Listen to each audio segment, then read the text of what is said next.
Good evening, ladies and gentlemen. We are back with you again. It's Lockdown Series, episode 12. Can you believe that? We've done 12 of these little buggers. And tonight, it seems we have an international man of mystery among us.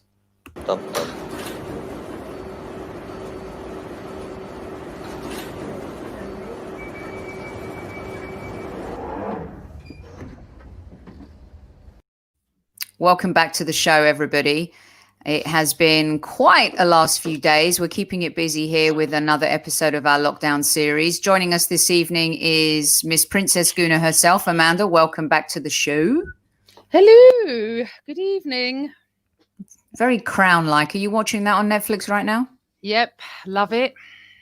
I don't. That's another show. We'll do that. Another Lockdown series episode. And Super Kevin Campbell. Love it. I did not send you the memo about the hat, but it seems we both got the memo about the hat today. Oh, I've been in this hat all day, so trust me. I got back and I was just on another podcast before with Claude, and I decided to leave the hat on. So I love it. It looks good. Ah, it looks very good. Was you with Claude and Terry? Yeah, on there Terry. with Dan as well. Dan Potts. So, good. Yeah, love a bit of Dan Potts. You're getting around today, aren't you, Casey? I have been, darling. I have. Yes. You'll be busy tomorrow too. Very busy. All right, here we go. So also here with us tonight, maybe Amanda, you can introduce this fella for the old Highbury squad listeners this evening. Be kind, Amanda. I'm always kind to you, Gav. You know that. I know you are. Welcome to the show, the avatar that is She-War. Hey, thank you very much. Thank you for having me, everybody. Welcome, Mr. Gavin. I just can't believe I'm on a podcast talking to Mr. Kevin Campbell. Do you know what I mean? It's it took me a while to get my head around that, but you know, growing up watching him and all that from the North Bank when I was a teenager and everything. So yeah. I'm a bit excited, actually. Do you know what I mean? Do us a little with the North Bank. Go on. With the North Bank, Highbury. Well, as you can see by do you know what? I'm quite offended, to the clocking. Gavin, that you're not excited to be on with me and Soph. What's he got? Well, hey, by the way, PG, Gavin might not know, but you know, I support him in the Highbury and the East Stand. And the you do. Clocket. You might not know that, Gav, but I do buy your merchandise. Do you? Yeah. He shops under an anonymous name. Oh, blimey. Mystery shopper. No, I don't. No. Oh, you haven't got the discount, Casey. No, Gavin. I don't want discount. All right. I want to pay what everybody else pays. Look, this is one of his as well. Hey, well done, PG. Lovely. Yeah. Highbury. Very nice. Yes. Very nice. I've got all the T-shirts as well. That's a nice colourway, actually. The grey and red. Nice. It's cool, isn't Yeah, it? nice. Oh, and that. Look at me advertising She-War tonight for my new phone case. I should be paying you. I know. You should be. Well, look, we can talk about that later. Gavin, welcome to the show. I mean, it's been a long time coming. We're huge fans of yours. And of course, you and Amanda have known each other for a long time. Apparently, Kev's been a customer for a long time. And I never know. If I knew, I would have chucked a bit extra in. Do you know what I mean? I'm going to have a check through my emails later. You better. Yeah. You better. Let's start here. And then the conversation will roll organically in terms of you being a Gooner. You are definitely a Generation X Gooner. We've had some really cool conversations leading up to this show. Why don't you tell everybody a little bit about how it all began? Why Arsenal? What happened? Did you get hit on the head as a boy? Was your mum and dad like crazy Gooners? Tell us how it all started for you. Right. All my family are Arsenal. They have been for generations. My great-grandmother, who was born in the 1890s, was an Arsenal supporter, and all that generation, my grandma's generation and my parents were all born and brought up around Holloway. So it was really no choice. Everybody's been Arsenal from day dot. They all come from sort of like the Market Road, Brecknock, Calais region of Islington. So yeah, I mean, like I say, my granddad used to take my mum when my mum was little.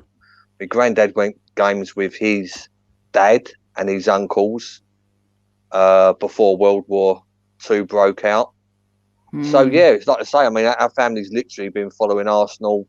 I mean, my granddad said that his dad used to go and watch Arsenal at Woolwich because you could get the train easy to Woolwich. But I'm not sure in my granddad's later years how many brain cells he had left. To be fair, but yeah, basically the whole family's been following Arsenal from day dot, really.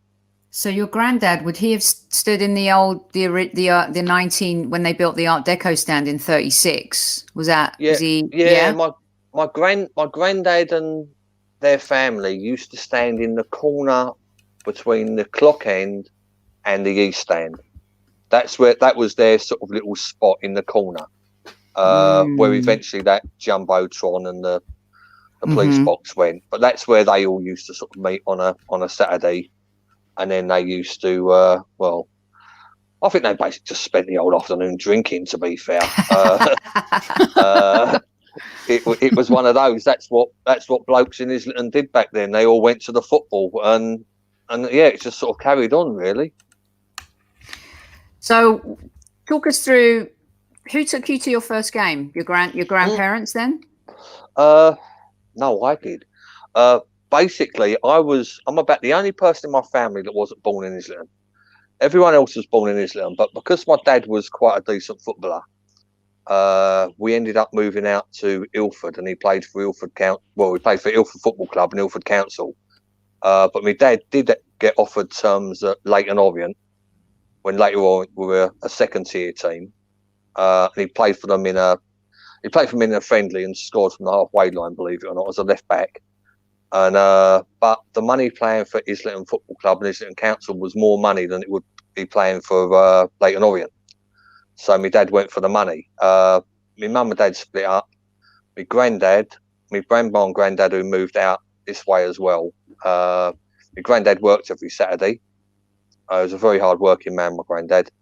So no one would basically take me. And then of course you're talking that when I sort of started showing an interest in going, it's sort of like 1980, 81, 82, around that time. And it wasn't too safe to be taking kids to football and all that malarkey. So I basically got myself a paper round, age 13. And on a Saturday, I should tell my mum I was going out. And me and my mates, we had this rule, be at the station for 12 o'clock. And whoever was at the station, we'd all go together, go to the game and come back again. So, but that was sort of, you can't get your head around that now. When my kids get to 13 and they say, Dad gives a tenner, we're going out for the day, and they want to run about around London on the trains, I'd go nuts. But back then, it's just what we did as 13-year-olds. We just sort of got, we bunked the train to Highbury, to Arsenal Station. No one paid. We had about 3 junior gunner passes between us, which we used to pass back, so we all got in for 50p. And that was it. So my paper round used to get up at 6 o'clock in the morning. Can't get the violins out here. Cycle around all weathers. And that used to give me 5 or 6 quid, which I used to spend going Arsenal. So I got away with it for about a year. My mum didn't realise for about a year I was going Arsenal until I got fed up of doing the paper round. And I started asking her to pay for it. That's epic. So yeah, so basically, I was, like I say, was going up there and back on my own, and London away games from the age of about 13. Gav, you busted yourself then. I busted myself, mate. Yeah. Well, what it was I wanted a junior gunner card so I could get in cheap. But that was I think that was sort of like 5 or 6 quid, and you had to pay by a card. Mm-hmm. Or get a parent to sign it. And I was like, well, I'm going to have to tell her now. So Gav, what year was that you're talking about? I started going 85. Okay, 85, 86 season. So you just came in when George Graham then? Basically, yeah. I sort of got the early days of George Graham. I don't remember going any games under Terry Neal, I don't think. Well, George. Lucky. George was 86. 86, 87. yeah. Yeah, but I that's think when I he, just- So you got Don Howe, didn't you? Back end of Don Howe, 85, 86. I might have done. I mean, I remember. I mean, like I say, it's all Charlie a bit Nicholas hazy was when you- still playing then. Yeah, I remember. Yeah, Charlie Nicholas. I mean, Charlie Nicholas was there till 88, about 88, wasn't he? Yeah. But I remember Viv Anderson. Because, like I say, Yeah. we used to stand Viv was literally. there. Yeah, I mean, Viv, Kenny Sansom, Rixie, Kenny Sampson, O'Leary. oh, Graham Woodcock. Rick. O'Leary, yeah. Keown was in that team. Hold on, Yeah. Paul Mariner. Paul Mariner. Tony Woodcock was in that team. Great Yeah. player, good lad as well. Yeah, Stevie Williams, that's as I right. mentioned on your podcast last night. He was in the underrated on your underrated list last Stevie night. Williams Well done. was Very a nice. favourite. Stevie's Yeah. gonna get ya. Stevie's gonna get ya. So yeah, so that was that really, but it sort of went from there, and we won't talk about my first job because that didn't last very long, but my second job, the boss of the building site I was on was the father of a youth team player, and he was from South London. See if you guess who I'm talking about, because you know this fella, you played alongside him, but his old man was a South Londoner. Big old boy, big old bruiser, big black moustache, big bit of hair. Dave No? Hillier. Yeah, I work for Dave Hillier Senior. Oh, how Yeah. funny. Friend Talk of like the that. He's a Very growler. good. I was just Yeah, I was just talking to Dave today. He's coming on the show next week. He's a Yeah. lovely bloke. His old man's was funny. 'Cause I mean, Funny. obviously, His old man's funny. he is, because he noticed me, because obviously I'd turn up for work with an Arsenal something or whatever on. Do you know what I mean? Yeah. And he goes, my boy plays for the youth team. I was like, oh, okay. I'll keep an eye out for him in the programme, sort of thing. And that's when, obviously, at that point, I started noticing the good reports that were coming through on you. Yeah. So I'm looking out for like Dave Hillier, and then I'm seeing Kevin Campbell this, Kevin Campbell that, and the 1,000,000 goals you scored for the youth team that season. So that's that. Like I say, so it was very exciting when you started coming through the team as well. Yeah. Yeah. So I mean that that was sort of it's living our dreams, isn't it? You lived our dreams. Gav, a lot of fans often say that because there was no social media at that time, the program had more significance back then, didn't it? People used to read the program from front to back. Yeah. Definitely, mate. I mean, I say you used to get the program because obviously I had to sort of travel home by train. Yeah. And that was my, like I say, we generally read. I mean, sometimes we'd get a chance. If it was a low attendance game, we would sit down in the corner of the North Bank and have a flick through the programme before the game kicked off. But like I say, the majority of the time, the whole way home, I would read the programme from cover to cover. Obviously, you'd get to Mile End and you'd hide it just in case West Ham were waiting for you. Yeah. Right? But the ICF, do you remember that? Oh, God. Well, it was. I mean, they you used to sort of have to hide your colours when you got to Mile End Station coming home, because that was a big West Ham turnaround, and they would sometimes have little groups of them waiting for you. So, but like I say, it was like I say, you're right though, Kev. The programme was like the Bible. Yeah, you read them all. I mean, up until recently, I still had them all. It was an event to get the program, to see who made the cover, who was going to write the foreword or the letter. I mean, that was a really big deal. And like Panini stickers, I used to collect them all. I wish I had them all. I don't. Do you still have? I think my dad still does. Amazing. He bought them all. Well, Gav, could you remember the program pitch on the corner of Avenel Road? Opposite the supporters club. Yep. Mitch and his dad, Big Mitch and his dad used to have it, and there was away programs there, home programs. Yeah. He used to have a load of them. That's the first person I ever met at Arsenal. I bought me and my mates. Yeah, me and my mates bought a program from it. We clubbed together and bought one. So. Yeah. No, I mean, a lot of my early games, I couldn't actually afford a program. Sometimes it was a choice between getting a program and getting chips in the chippy, in the Chinese chippy on the corner on the way home. Yeah, and you needed that on a hot day. On a cold day, rather. If it's a cold game, you needed them chips just to warm your hands up Oh, to get, Warm your hands up. walking back to Definitely. Finsbury Park sort of thing. So yeah, it was. I say it's a shame. I just literally recently I just run out of room, and it was something I had to give. And like I say, I know there's my friends Mark and Andy of they've got a website where they've scanned and put in every single program on the website. These two fellas write Arsenal history books. They're probably the most renowned Arsenal history book writers. Yeah, definitely. I mean, they write for the match program and stuff like that even now. But like I say, because I know they've got them all scanned, I felt sort of safe in, unfortunately, having to offload them. All my away ones went to them. All the away programs I got gathered up, they've took them and they've scanned them and put them on their website, so they're not going to get lost, sort of thing. So going through the 87, 88, let's get to 89, my favourite match ever. Where were you that night then? Where was I? Right, well, when the original, by then I'd left school and I sort of used to go with my mate Nathan, and we used to, well, that season we went away to Everton and it got a little bit hairy and we got looked after by a load of older chaps from Croydon. And I always remember that we sort of talked to them on the train, and we've got off the train. We've got a bit leery, me and my mate Nathan, and they've sort of looked after us for the day. And then they said, right, next game, 1 o'clock, meet us in the Arsenal Tavern. And I'm like, well, I'm only 16. And it's like, well, no, come on, Arsenal Tavern, blah, blah, blah. So after that, we'd meet them every game, 3 or 4 pints, and then we started going down the clock end. We was like, me and my mate Nathan was sort of like one of the two youngest in the clock end around that sort of time. But on that year in 89, when the original game was supposed to be played, my mate Nathan, I'm trying to say this nicely, he had a family holiday booked up he had to go on. So we didn't get tickets. So when it come to that night, at that point, I was also, I used to go Army Cadets when I was younger. I went Army Cadets from the age of about 14, ended up an adult instructor in the Army Cadets, blah, blah, blah.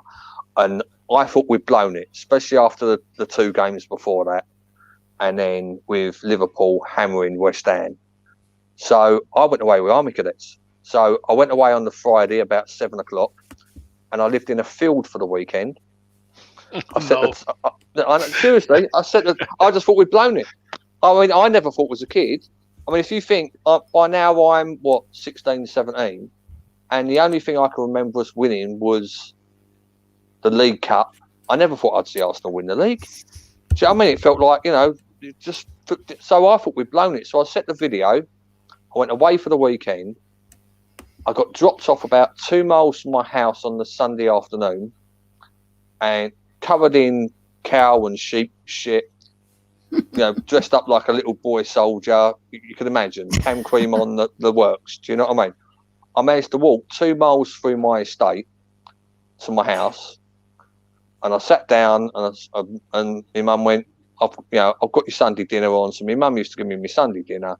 I went, all right, I'm going to put the game on anyway. So she went, oh, all right then. She went, I'll get you a beer out. I was like, what? Hold on. So, yeah, let me get this straight. So you didn't watch it till Sunday? I didn't watch the game till Sunday. No. What, you didn't know? You didn't know the score? No. I love that. I love that. I managed to get, like I say, this estate that I lived on for all my whole life. So if I'd bumped into anybody that I'd known walking those 2 miles home, they would have told me the score. Yeah. But I didn't do that, and I watched it all on VHS in my mum's front room and cried my eyes out. I would have died laughing if the VHS would have cut out 5 minutes before the end. Pretty epic. That's pretty epic. Yeah. And then, like I say, my mum obviously hid all the newspapers and everything. She was quite discreet about it. And did she not even give you a hint when you walked through the door or anything? No, nothing. All she did was because when I used to go away with cadets, she knew I'd be home 3, 4 o'clock. So she would get a Sunday roast on for me. And I've sort of walked through the door. She went, oh, your roast will be ready in a minute. And I sat down. She went, yeah, have a beer. But yeah, I'd but been like, celebrating 2 days. Not by when you were then. 11, right? She didn't say, how old were you when she said have a beer? Oh, well, I mean, my grandma used to give me Whiskey when you had a bad tooth? Mine did too. no. She used to give us Guinness on a Sunday, even when I was sort of like 10, 11 years old. Good. We'd Stout. get A bit of like stout in you. a little bottle of stout, mate. Yeah. Yeah. Bit of stout. Yeah. It's pretty amazing that no one did. You're right, James, that no one Unbelievable. spoilt that for you. Can you remember the first time that you really felt the hurt? Like as a kid, I think we feel losing in a different way to being adults. Like what was the first game that really crushed you and you realized that you have this love for this club? It was 1980, the 1980 FA Cup final. And so, I mean, we had like I say, because I was brought up in Ilford. So was lots I. of West Ham. Lots of West Ham, unfortunately. That was a brutal final, yeah. My sort of road, every other house had like a West Ham poster up in the window, and there was 3 households that had Arsenal posters up, and I made my own Arsenal posters up and stuck them on my window. But yeah, when we lost to 1980, I was sitting on me, watched it with my granddad. Trevor Booking scored. I started crying. He smacked me around the back of the head, called me a big girl's blouse, and I've never really got that much upset about losing ever since. Can I just explain for everyone in the chat room what VHS means? Because we all know what it means. Exactly what I said to Lee, I'll explain. VHS is a form of video recording that we didn't even have chance to set it. We had to press play and record with our fingers sometimes. Do you remember? That was Betamax, wasn't it? And then Betamax was before.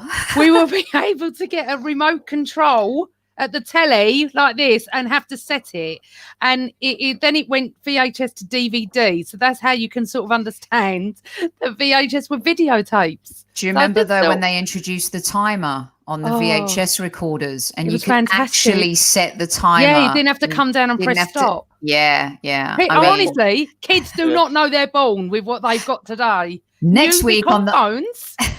Next week on the Highbury Squad, we'll be talking you through boom boxes and cassette tapes. They'll never know the pain on a Sunday night trying to record the top 40 and having to press stop every advert and making sure you do not miss number 1. They do not get it. Do you remember download a song on their phone and it's there. I always had to pee when it got to the top 3. I was like always gutted. I'd time it. And I'd get my fingers to play and record just to get it on right at the moment. I love it. And one night my tape ran out. It was too late. I missed the whole song. I couldn't find one. I mean, oh my God, we're going to do a technology episode in sports for sure. Yeah, I'll do really well on that one. So that's your Heartache. We did our underrated players the other day, but who's your favorite all-time, before we get to kind of some other games and stuff like that, who's your favorite all-time Arsenal player?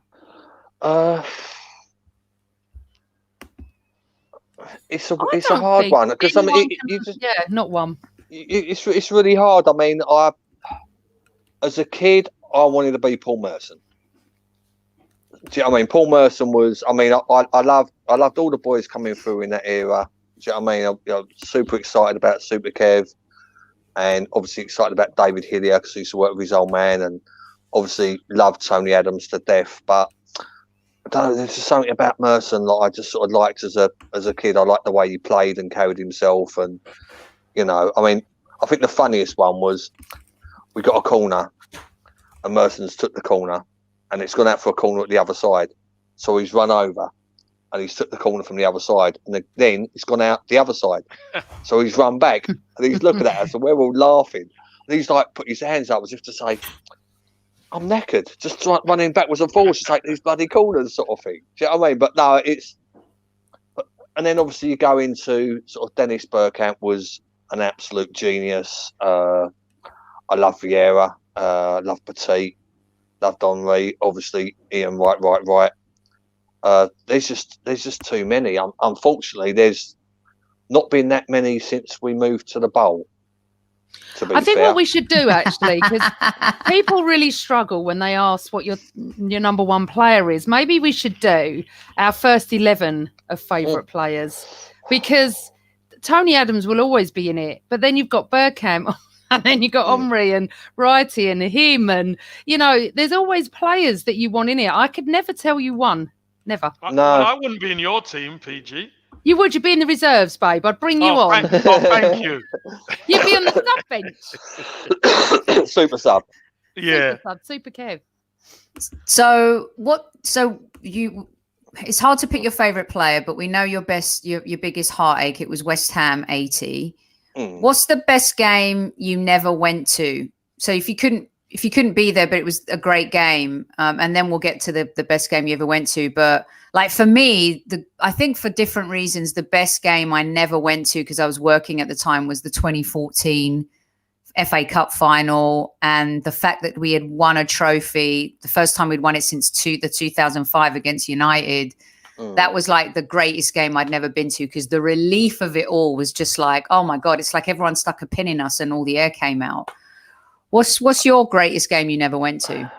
I mean, obviously, apart from the obvious, the Anfield 89. Oh, 89, game. yeah. I mean, obviously, but I did go Anfield that season. Actually, again, I was 16 and I went up to Anfield on my own midweek for the 1-1 League Cup game. To which the late great. But what's Rocky, the best game that Arsenal played that you never were able to go to, but it was an amazing game? I wish I'd gone to the 94 Winners' Cup final. Yeah, I was going to say that's mine as well. I think that's probably the one, because I didn't go either. The stories from the off the pitch match the sort of what happened on the pitch, and that's like in my as my age. If I could go back and choose any game throughout our history, obviously the Fairs Cup win at Highbury, then you've got the 71 win to do the double at the Lane, which my dad and granddad both went to. They both took the day off and got in that game. So, yeah, I mean, for ones that are in my lifetime, it would be the 94 Cup Winners' Cup final. For any time ever, it would have had to have been at the Lane in 71. That's a good one. I have a question I wanted to ask you three, and I didn't tell Casey and Amanda about this, but I was thinking about this as I was writing some stuff down for you, Gav. Winning the league at White Hart Lane, for me, is up there with escaping on that last game when the Invincibles won the league and Anfield 89, for so many different reasons, the euphoria and the happiness of it. And sometimes I feel like it gets a little bit, not overshadowed in terms of the greatest games, but were you there that day when we won the league at White Hart Lane? Do you remember that at all? Or where were you? And where does it rank for you with the two big ones I mentioned? I'd love Casey and Amanda to chime in on that one too, because we've never really talked about it. I was deliriously happy in a pub somewhere. I'll be honest with you, I couldn't even tell you where I was. It might have been the Woodbine. But yeah, no, I'd say that was just that was just great. But like I say, because we've done it there before, it almost took the shine off it. But we've done it there twice, and obviously the rib taking of the fact that we've done it with their captain on our team. I mean, that was just a monumental lunatic season, really. There was such a good bunch in the Woodbine that year. And the surrounding years around that, when Debbie was running the pub, and it was just a brilliant time, just a brilliant few years of absolute Arsenal drunkenness and behaviour, really. Yeah, I mean, that's just sort of topped it off, really. KC, when you think about the achievement of what the club did that season, and let alone then you go to White Hart Lane and you win it. I mean, there's some for the newer generation, like Amanda's is the Anfield 89, and for you as well. But that moment was like, I mean, and we're the only club that have probably done it at 3 times against United, Tottenham, and Liverpool. And incredible. Yeah, I think that obviously the bragging rights mean so much to fans, don't they? You know, to be able to brag and say we've done it at your gaff. I think that's really important to have that joker, those three aces in your back pocket. But against your biggest rival, it's the sweeter one. It is the sweetest one because we know what that lot down the lane are like, and to put another nail in their coffin with Sol Campbell in the team, as Gav says, you know, and that great team and the way they done it as well, Done it with style. Exactly. Yeah, done it with incredible football and goals, and we were just superior to them. You know what I mean? We just were superior. So it's always sweet. Were you there, Amanda, on that? No, that game? but really interesting. I loved it more at Old Trafford. I don't know why, because I hate Spurs with a passion. But that day, I don't know why, or for whatever reason, I was with my Spurs friends. And I don't know why I was. I was with a girl, a couple. We watched the game. I bet 2-2. I never win anything. So when it went 2-2, they went jumping round the room.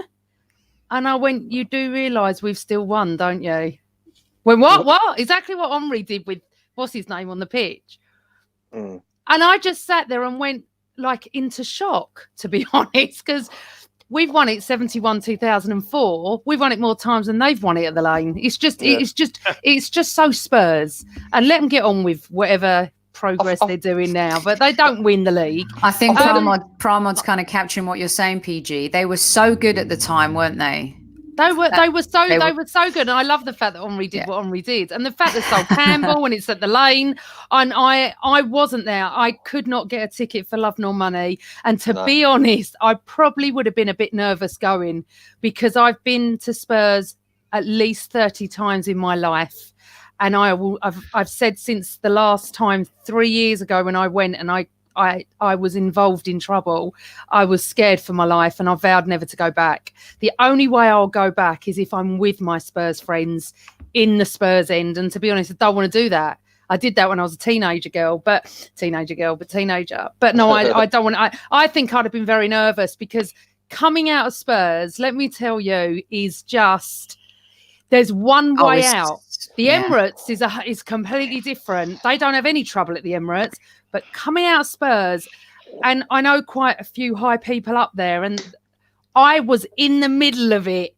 And helicopters are above us the night. I'm not going to say what night it was, but it was a night at Spurs. And I'm just going to go into it slightly slowly.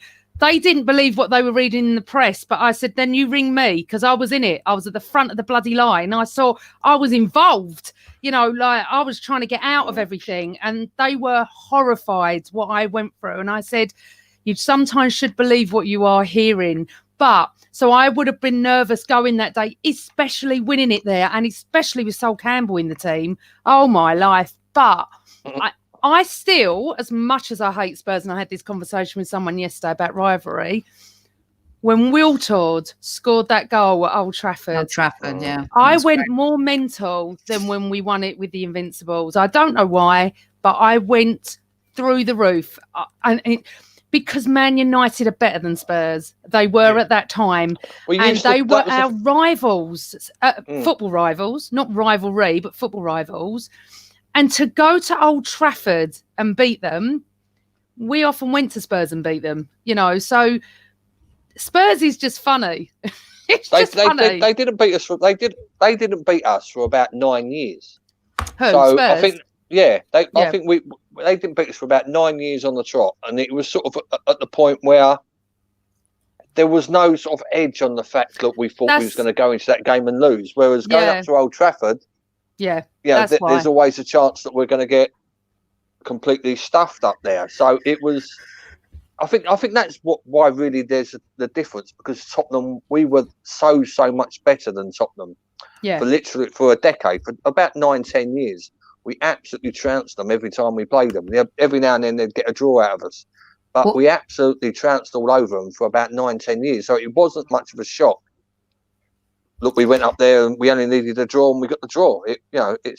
It's very true what he's just said. We had gone through a period, though, where we hadn't beat Spurs. Before that, you know, that game at Highbury where I think it was 95-96 season or 96-97, that Ian Wright by the corner flag lobs it over into the box and Bergkamp takes that deft touch. and he just buries it. And we beat them 3-1, I think it 3-1, was. yeah. Yeah. Before that game, we hadn't beaten them in 2 or 3 seasons. And you guys can correct me if I'm wrong. And then after that, you're right, Gav. It just kind of like it went on from there. Let's go. Let's move on. You're listening to the Highbury Squad. We have Gav from She War here with us today, talking a little bit nostalgia and how he became an Arsenal fan. And this will move in nicely to kind of what the brilliant work he's doing at She War and some of the stuff that you're able to get there inspired by Arsenal Football Club. Your favorite kit, which I believe is a little bit what Amanda showed us at the beginning of the show before we came on air. I'm guessing this is your favorite kit because it's definitely infused in your brand. Yeah, it is. Yeah, I mean, the bruised banana kit. It divided opinion at the time. A lot of the sort of youngsters absolutely loved it, and a lot of the older lot absolutely despised it. So it really was a 50-50. But I mean, when you go back and look at videos of that season, you do see quite a large number at a time where lots of people didn't wear colours to football, especially on away games.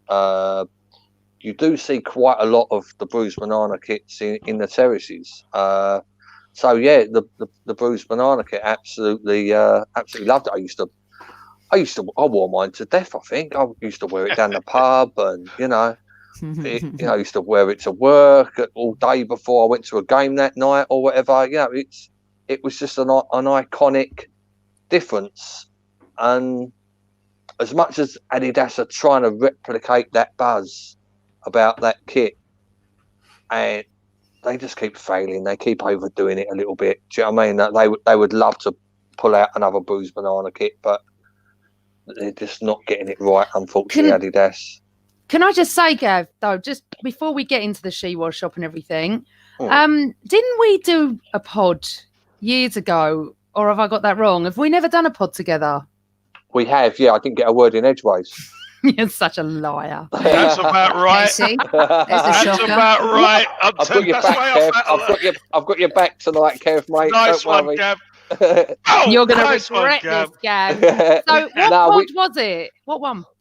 I think we done either very early a Burkamp Wonderland one with Danny, or we might have done one with a fella called Steve Bold. Yeah, well, that is Danny. That's where we. That's where I'm. Yeah, okay, yeah, that's how might I have came been to that. do That podcast. was that. He was sort of like Steve Bold was sort of. He done one called the Steve Bold Collective, BALD, and he was one of the first to start doing podcasts. He hired me. He found me out. Yeah. So, Gav, did you do the live show at the Gunners pub? Oh God, yeah. So that's where I met you. That's the first time I met you. Yeah, me and my mate Binsey sat on the end of a table. It was a bit of a shit show, and me and my mate Binsey just got on the beer all day. Binsey's a very well-known Arsenal boy, and a good mate. And me and him sat on the edge of the table, and we was well steaming. So, okay, so I thought we had. Now, tell me, let's go to your shot. How did you start all this? It might be easy to, if you want to do it in chronological order. Basically, I started working for this firm around 96, and they had a sort of like a barbecue summer party which we got invited to, and they had a PC indoors, and I was all like, because even while I'm working in an office, no one's got computers. So they were showing me how this computer works, and this must have been about 96, 97, and they put me on a football chat room. So I spent about 2 hours chatting away, typing football, and giving Arsenal insults to anybody who weren't Arsenal on this chat room. So I then saved up my wages, and Christmas I bought myself a PC. So I bought myself a PC, and because it had to be connected to the phone line, I had to connect it all up in my mum's kitchen, right? And so just purely for the sole reason, just to talk Arsenal and abuse other football supporters. That's why I bought a PC. And eventually I ended up in logging on to a football website called Arse Online. And basically that was You part sure of it was a football website? Yeah, I know you, Gav. Not wrong with a bit of arse. Come on. A bit of arse online, yeah. And but but basically, I started chatting on there on that message board, and then slowly computers were introduced into the office that I worked in, and I would go on the message board when I was at work, and sort of started to sort of get to know these other Arsenal supporters, other reprobates, and we used to spend all day chatting. And this was on the Rivals network, and how the Rivals network was set up was they had an individual website for every single club where you could log in and chat on the message board all day. But also in this network, you could go on to other people's sites. So we would like go on the Tottenham website message board and leave them a load of abuse, and we'd go on the Chelsea website and leave them a load of abuse. And that's what we did all day for about 4 or 5 years. And there was only, like I say, there wasn't loads of us. There was only about sort of 20 Arsenal on there. And I'm still good mates with most of them now. And a couple of them, I try and meet up every time we go games and everything. And so, yeah, we're all still mates. But basically what happened was the actual network Rivals got bought out by Sky TV. And they changed the message board and just changed all the format, and nobody liked it. And the fella that ran the Arsenal one, a fella called Ike, he decided that he wasn't going to do the Arsenal stuff anymore. So we was all sort of, 20 blokes who chat rubbish to each other all day, who barely knew each other. We had nowhere to talk. And at the time, I didn't have a job. So I said, well, look, I'll investigate and I'll sort us out a new place where we can just chat rubbish to each other all day. And so I found another sort of network like Rivals, which was called Fans Online, and we needed a name. And half of us used to go Clock End, half used to go North Bank, half were in the East Stand. So we couldn't name it after a stand. So I said, well, why don't we call it She War? Because obviously the connotations about it's our FA Cup final song, and obviously the slight hooligan element that name used to do in the 80s as well. And so that's how She War started. And so I used to write a blog, a lot more than I write blogs at the moment because I'm dyslexic and lazy. But yeah, so that's how the She War started up. And then from there, when Facebook started, I set up a little Facebook page, and you got to know more people. You got to know more people's faces, etc. And one of the gents that I know, he was good friends with somebody at Islington Boxing Club. And at the time, Islington Boxing Club needed to raise funds because somebody was suing them for access to their property, blah, blah, blah. So I started helping them raise funds, because it's the right thing to do. And I'm still very, very good mates and hopefully quite close with Islington Boxing Club now. But basically, the fella that is the events manager now at Islington Boxing Club, one of his mates sells badge pins. He sells badge pins for all the clubs all over the country. He's an Arsenal fella. And like I say, if you've been in a pub over Arsenal and a fella's come round with a board with all the badge pins on, they're my mate's badge pins. I've bought a few of those, yeah. Yeah. So basically, anyway, so Gav, let me jump in here real quick. How many of your, say for example, like the Bruised Banana kit inspired your brand and a lot of what you do, and obviously KC wore that kit. How much of, and KC to wear the most iconic kit, hello, I mean, that's forever indelible in your heart. How much did the players inspire some of what you've done with your brand or with some product that you've got out there for She War? Not a great deal, to be honest with you. I mean, obviously, to be honest, I mean, I sort of, a lot of what I do is nostalgia. It is stuff that I would have bought off a stall in the 80s. It's like, I mean, for example, the design that Amanda's wearing tonight on that lovely hoodie, I mean, when I was sort of like 12, 13, you'd go down the market and all the market stalls would be having that sort of design, but with Arsenal and Pride of London underneath it. So, I mean, that's where that design come from. It's just sort of a throwback to the old sort of Lonsdale, Arsenal, Pride of London. And every, you go to a market stall and they'd have every single club would have, they'd have every single club up on there. Obviously, I'm very inspired by the clock at Arsenal. Because like I say, that's where my family have always stood under. And just Highbury itself, really. I mean, you couldn't do merchandise inspired by the Emirates, could you? Let's be honest. No. Because like I say, obviously the FA Cup wins aside, but we haven't had any players. Real success, yeah. We haven't had real success. We haven't had any players that have actually been globally loved. It's still. I mean, the biggest selling name for it, if you was to do anything, is Henri Wrighty Bergkamp. And that's by miles. About no offence to any Arsenal player, but their worth and their value is 10 times more than everybody else put together. If you had to pick a player, I guess, from the Emirates era, I mean, it's hard to it would have been RVP if he'd have stayed, and Fabregas, and I think it's hard. Santi Cazorla, I think, comes in the icon cult hero category, because he was just so beloved, and obviously his injuries kind of caught up with him, but then he went to La Liga, a slower pace, but did Sanchez really well as well. He can't now, not after playing that piano for United. No, he can. Out. Then RVP can he? We never played the Sanchez. piano. I think Sanchez and RVP kind of fall into a different category just because of the manner in which they left. And RVP is also in our top 10 high scorers of all time. So maybe he gets a little bit of a pass. Loki here says clock end. I've got one for you. Do you guys remember what year the clock end was renovated? Yeah, 92, 93. I think it's earlier than that. Is it? Well, the clock end box It's earlier than that. No, you're right.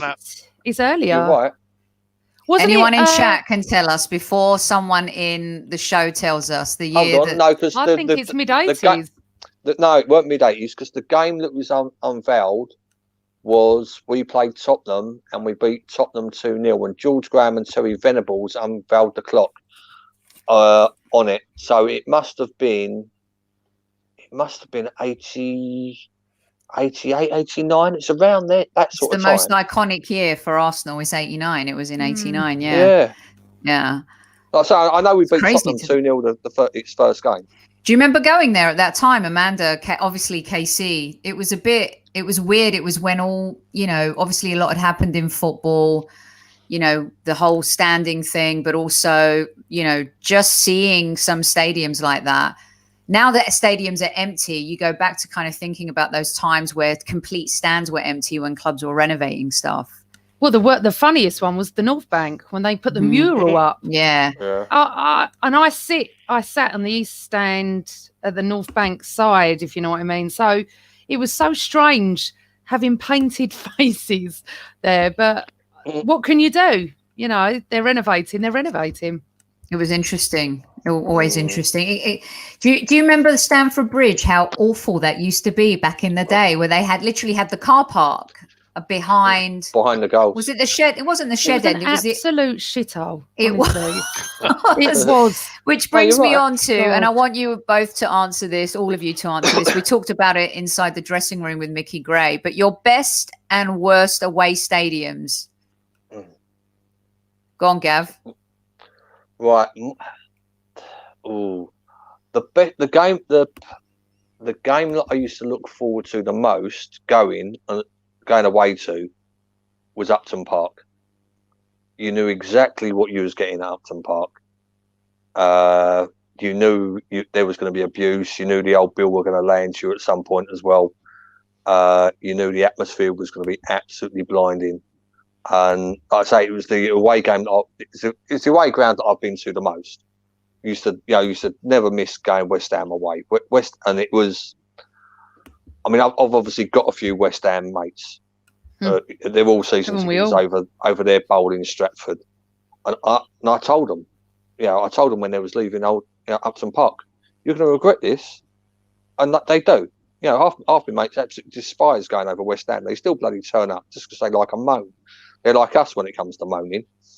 But Upton Park was such a lovely, old school, old fashioned, in your face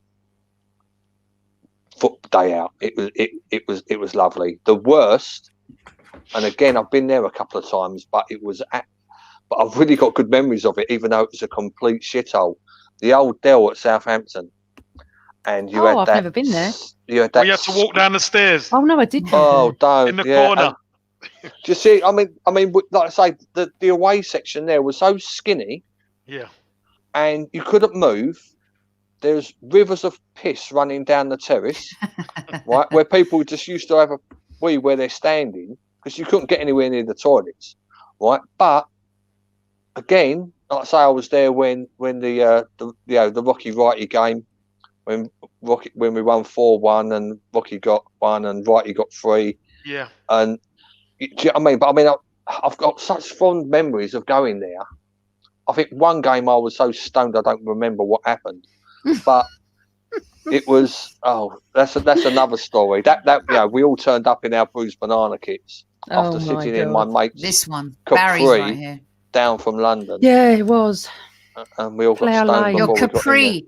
Do you know that the Capris have made a comeback? They're collectible cars now. The Capri they're worth a fortune. They should be. Yeah. They always were really stylish, weren't they? Love the Capri. If you don't know what that is, guys, it's Capri. Such a cool car.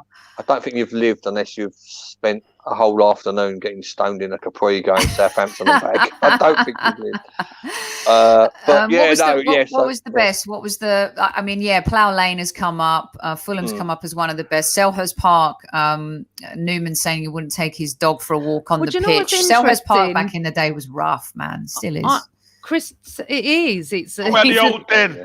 The old den gap. Yeah, but hold on. You talking about for rough or the fact that it was just all encompassing, PG? No, it's everything. Oh, I went to Fulham and I didn't like it, but not for the fans are lovely in Fulham. I've never been to the den actually. The old den. I never went there. I think in the time that I was going, I think we've only played there twice. And I don't know why I never went either. I don't have no idea. That's what I mean, because sometimes the away games got interrupted with my sort of like the army cadet stuff I used to do. So some games I just didn't go to in that time period, sort of thing. So what about great away places? I mean, obviously, people are throwing in the atmosphere at Old Trafford, the overlord of procrastination here added that. A listener here loves Carrow Road, Duncan. I've been there. Carrow Road's fun. Nice. Yeah. What about for you, mate? Far away places. Yeah, fun. I actually really enjoyed Sunderland. Done Sunderland a couple of times. That's nice. Newcastle is just an absolute mare getting up them stairs. I don't ever want to go Newcastle again, unless they can guarantee me I can get in the lift. And I'm in one of the first. I've heard that you sit in the sky, don't you? Yeah, well, I mean, I've been there twice, and I'll tell you, this the second time you're just up in the sky, and it's just so much of a march up the stairs. It's unbelievable. You're knackered before you sit down. And then you're thinking, you're watching the game thinking, I've got to climb down these bloody stairs after this. And it puts you right off. But like I say, they used to put you in the corner on the lower tier. And I remember going up there. I went all the way up there for an FA Cup game. And I think it was 0-0. Went all the way up there to get chased by a police dog into Newcastle train station for a 0-0. Yeah, no, horrible play. I didn't like that particularly. I went to Coventry. I can't remember the name of their ground. Highfield Road. Highfield Road, yeah, that was a bit. And the West Brom was a bit, but then West Brom went VIP. It's very different when you go VIP. It's completely different. Can I ask Kev a question? Yes. I've always No. wondered this. Kev, Kev, Yeah. have you got like did you have a ground, like saying, I mean, obviously, you had Highbury, and you had Goodison. Goodison was actually brilliant back in the day when that was, before that went all seater. But did you have like an away ground that you actually thought, I fancy myself here today, I like this ground? Was there any that you warmed to, like, straight away? No, not really. I mean, I always seem to score at St James's Park. Always seem to score there, but I mean, that's going when I was on loan at Leicester. I scored there, and when I was at Everton, I scored there, etc. But I remember after the Cup Winners' Cup final, going up there, myself, Dave Seaman, we'd had injections in to play in the final, so I couldn't play at St James's Park. I badly wanted to play, and I think we ended up losing that day. But you know, we'd already won the cup, so it was all right. But yeah, I think Newcastle's always a good place because the Geordies love their football. Yeah, if I flip that, was there a ground that you ever felt intimidated in? No. Or you thought, well, I don't really fancy this here? Never. No. The more hostile, the better, if I'm honest. Yeah? Yeah, the more hostile, the better. Do you remember when Millwall came to Highbury? Were you playing then? In the cup or something? That was 80, was that 88? I remember them coming outside the Marble Hall and it was scary. My life. Was that 90? No, it was 80s. I'm No. sure it was, Kev. No chance. Because Righty was there. No chance. Yeah, Righty. Oh, yeah, sorry. It couldn't have been. So No. It must have been early 90s. 93, I think, or 92, 93. One of them years. It literally, Avenel Road, it literally, fans on both sides just went like that. And they came up and we just, one person told me to get in the front garden of the house because it was going to, I mean, it's beyond poison and it's ridiculous and whatever. But right, so we haven't got long, Gav. So come on, tell us about your new venture, your book, your quiz book. Yeah, basically, I mean, when the first lockdown come, the fellow that writes the majority of my blogs at the moment, Daniel Keane, he said, why don't you do like a live quiz on Facebook on a Friday, just to sort of take people's minds off it. And me and him would sit there during the week and we would write sort of 30, 40 questions each. And we would write a quiz out, and I'd go on Facebook Live, and between the questions I'd play a bit of ska, play a bit of old school music, etc. And just having a laugh with it. And we asked people to donate to NHS charities, and I think it raised about £1.50. People put a couple of quid in each time, blah blah blah. And then once we stopped doing that, we done it for about 7-8 weeks on a Friday. We done it for, and then so by the end of it, we've got all these questions, and they're all fact checked. I had to say that carefully, right? Because obviously, if you're running a quiz full of sort of like, there was a regular hardcore sort of 50, 60 people that used to do this quiz every week, sort of thing. And so, if you get one of the questions and answers wrong, you're going to get hammered for it. So we knew all the questions were all right. And so I spoke to Legends Publishing, who do a lot of books for sort of, for football writers, for bloggers. If you've got a book idea or whatever, you put it to them, etc. And so I put it to him. He wasn't too keen, so I said, right, okay, well, tell me how much it is to produce 300 of them. I'll buy them, and we'll put all the money to charity. So so that's what we did. Imagine a dyslexic who left school at 15, and I've got my name on the front cover of a bloody book. Oh, that's so nice. Which is cool, yeah. And we on the pre-sale sale, we've sold about 200 of them. I think have sold already. So there's 100 left. If they all sell out, there's a good lump of money going to NHS charities, which I'm sure everybody plugs into. My little plug on this is I've set up a little shop to replicate what I do just in America, because the shipping costs from the UK to America are an absolute joke at the moment.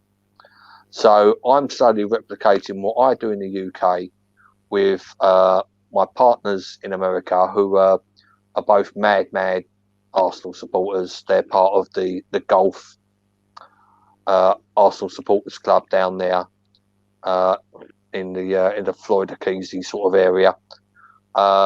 And yeah, so what I'm doing is I'm sending a batch over to America so that they can, if anybody in America wants one, they can get one, and they're not paying stupid money to get it exported across the ocean. And yeah, and it's going up on the She-War shop, and it's selling nicely. You know, hopefully they'll sell out before Christmas, and it's raised a few quid. And like I say, it's a hardback. There's 300 questions on there. There's some funny categories as well as sort of normal categories as well. There's like 10 questions on Arsenal players who have been arrested for various reasons over the years. There's questions on who scored the most goals out of, for example, Giroud or Walcott. So it's just a fun book. I mean, if you was ever running an Arsenal quiz, then that's your book. If we're ever allowed to go away games again and you take that book with you, you'll keep your mates occupied for 2-3 hours on a train with that.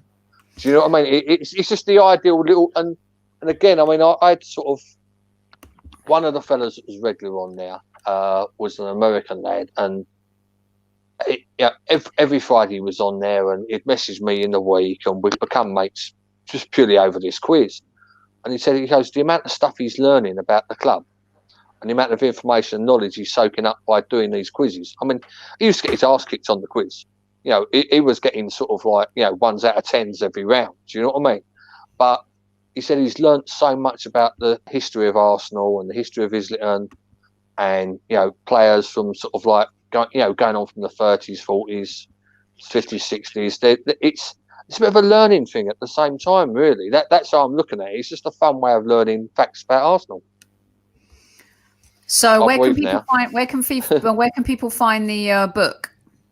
Well, in the US, it will be shewarusa.com, and anywhere else in the world, shewarshop.com.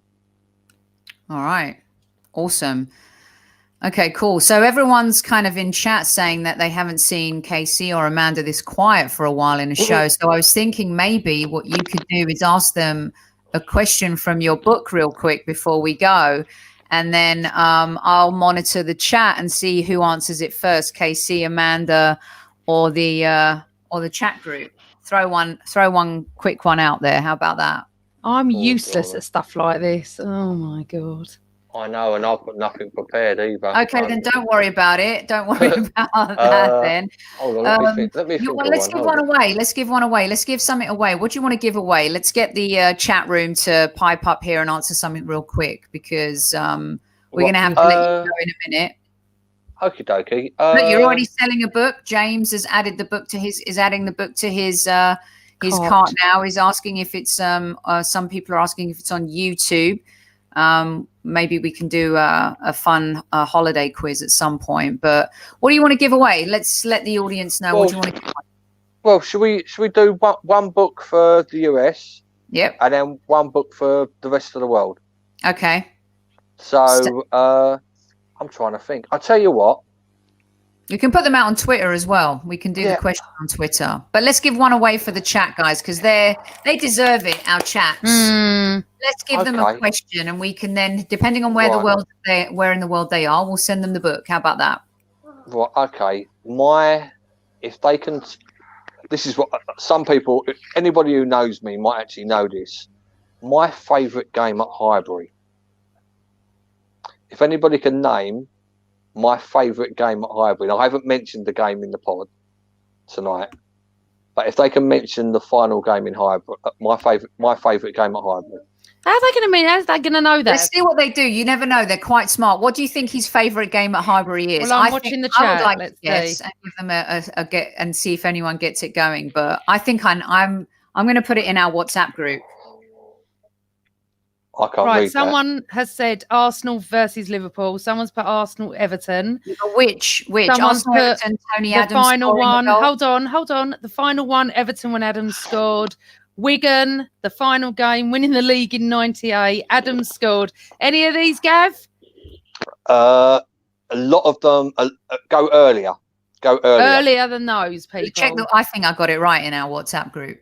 Right, hold on. Okay. Well, maybe you need to message Gav before I say anything. I can't. 'Cause if I press WhatsApp, then Let me then guess. I I'm get going kicked to out. kick up, and then they can type it. Quickest winning the person to league. type it. Is it Ian Wright breaking Cliff Bastin's record? No, Winning the No. league versus Everton. no. Arsenal but Spurs. but that was on the right track. Okay. Henri Great one when he put Carragher on his bum. No, but good. Wigan, Arsenal 4, Liverpool 2, 2004. Okay, I'll tell you what we need to do. I think you need to give the year. Oh. Someone's put v Newcastle, righty breaking the Is it scoring. is it a North London derby? No, No, it was 89. it was against a team from the Midlands who played in Sky Blue. What, Coventry? Winning the league Yeah, in 91. yeah, that's the one. 6-1. Kev, you're not saying. Kev wins the book. I want the book. I don't care. Fuck that. I want the book. Right, the first No. one to say it was the real captain, Arsenal versus Coventry. There you go. He wins it. Yeah. The real That's captain. it. Get their name and address, and I'll. The real And I'll- captain, you need to DM us at the Highbury Squad on Twitter, okay? If you're listening.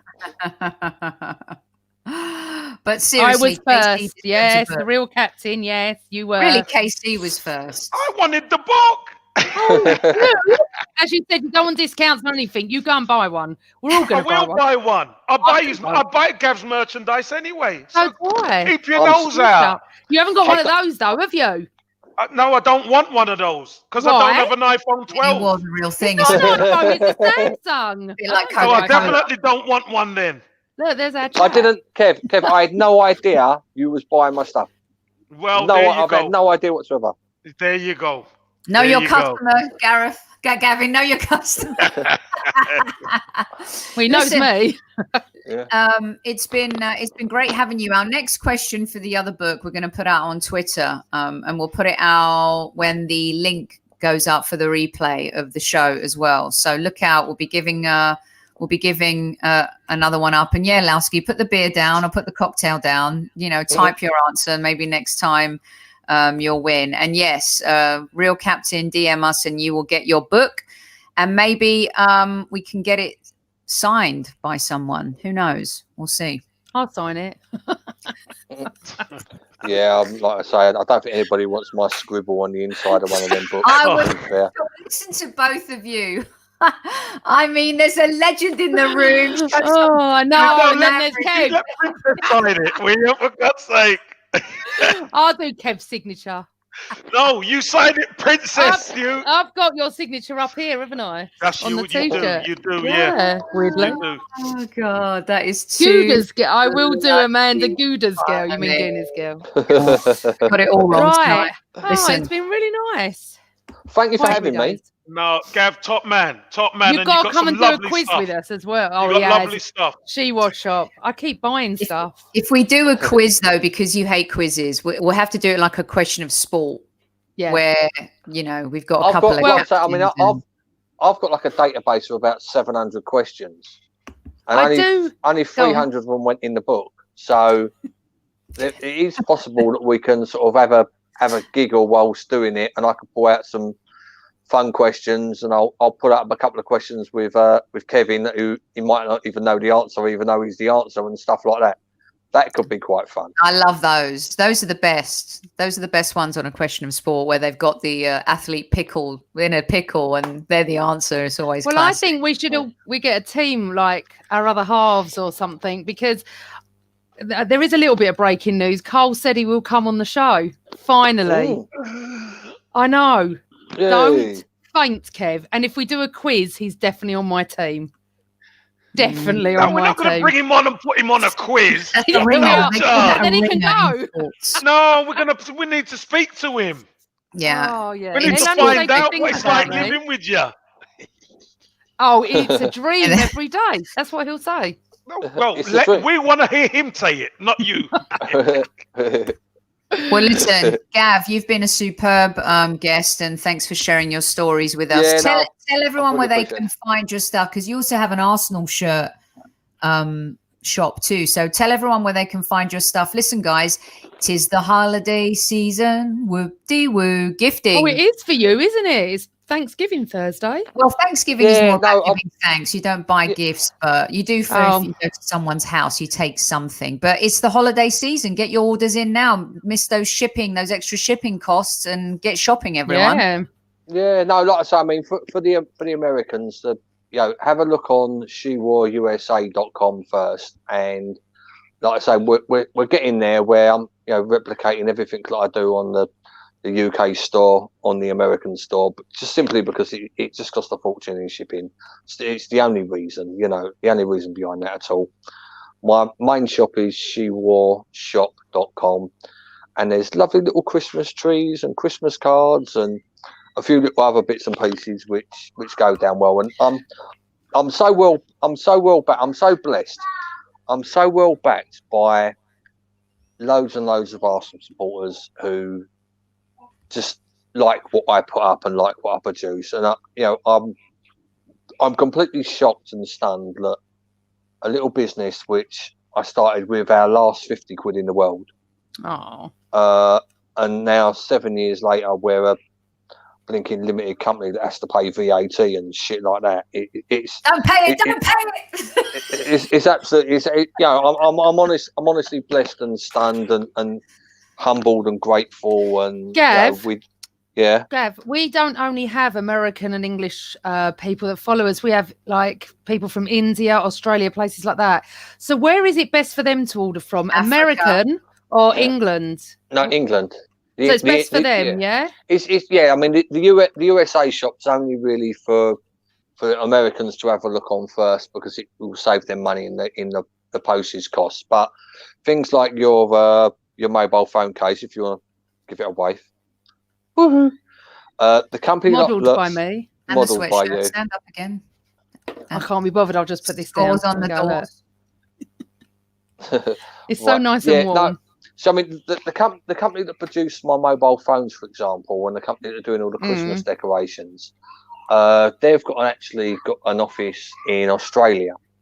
So Australians and New Zealanders can get that at a local rate shipping. Oh, that's and good. they've also got an office in Italy. So again, it will be local rate shipping costs, which saves everybody a bit of money on the shipping. But yeah, it just is what it is. I just I really I just enjoy it. And recently I done a load of. This was probably the most mental idea I think I've ever done. Was a couple of lads I know who dress up in lycra and tear around the countryside at weekends. Said, do a cycle shirt. So I done a cycle shirt. I saw that. Yeah, which was so popular. We've got a little WhatsApp group with 50 of us in there, right? Wow. And we're all taking a mickey out of each other. Everyone's going out cycling at the weekends in their new clobber and all that. And we're going to do we're meeting up at the end of March. Everybody's coming down to a pub in March, and we're going to do a big cycle event in aid of Willow Foundation. Hopefully, sort of June, July time next year. Obviously, COVID and weather blessing. So yeah, it's just another sort of like little Arsenal community of cyclists that have got together, and hopefully we can have a laugh and raise a few quid, and perhaps we're going to do a big cycle day and barbecue tunes, So yeah, it's just amazing how you sort of get attached to people and get sort of going with this, but just immensely humbled and all that, really. Family It's events, amazing. Gav. Family events. Yeah, no, exactly. I mean, like I say, if we can get a big ride out, sort of like June, July time, and we can get a pub garden, and we get everybody's families there. The boys can do like 25 or 50 miler, and then we'll get somebody in to play some tunes. We'll get some barbecue on, and just literally have a sort of a good old fashioned Arsenal social day, which also could raise a few quid for the Willow as well. So that's the plan with that. But like I say, it'd be great if you two can turn up for that as well. Do you know what I mean? Because it's stuff like that I sort of get a buzz out of doing. So I mean, it's sort of like when you're doing merchandise stuff, which I have for sort of 6 or 7 years. You think, when am I going to run out of ideas, or when am I going to run out of the excitement or the zest for sort of creating new stuff? But it's things like that just really rejuvenated me this year. This weekend, I mean, I don't know about you lot, but my WhatsApp was filled with pictures of blokes in lycra. So, hello, what kind of I want to join that group. do you know what I mean? Blame your Snell. Yeah, and the funniest one was like a few of them were saying, we're driving around Hertfordshire and Middlesex and all that. We could get run over by a Tottenham supporter here. Yeah, like that, right? But a couple of lads said they had cars slowing down and shouting out the window, "Love your shirt, mate. Love your shirt, top shirt, mate." And go on the Arsenal, and they're getting like encouraged to keep fit, which is good for everybody's mental welfare and all that malarkey. So it's just probably the best thing I think I've done in the last few years. Nice. Until you put the Highbury Squad limited edition T-shirt together, of course. Yes, I'll design it with you, Gav. Thank you so much for coming on. Oh, it's been so good. No, honestly, thank you for having me. And if you want me back again, then just give me a shout. But like I say, hopefully we can, perhaps do something once a month where we can give stuff away and have a giggle and whatever. That'd be nice. You tell me. Well, yeah, like the DM stuff. Yeah, well, we'll build on that, and we'll definitely do something. Especially, I think for the month of December, we could plan something really fun for the listeners for sure. That'd be great. Yeah, definitely. Yeah. And your Christmas tree's in the post, so. You're a darling. Thank you so much. I've already got my little spot for it right here in my little studio. So the Christmas tree will keep Atomic Blonde, Charlize Theron company right over here. Oh, that's good. That's good. That's definitely good company. Yeah. Well, look, thanks for joining us. And until tomorrow, we will be back tomorrow. The lockdown series continues here on the Highbury Squad. Super Kevin Campbell. We have a new Kevin Says recorded that will probably go out tomorrow now. That could well be the lockdown episode tomorrow. So watch out for a new episode of Kevin Says. Do you get pumped up in there like you did in the show the other night? Or is it more low key?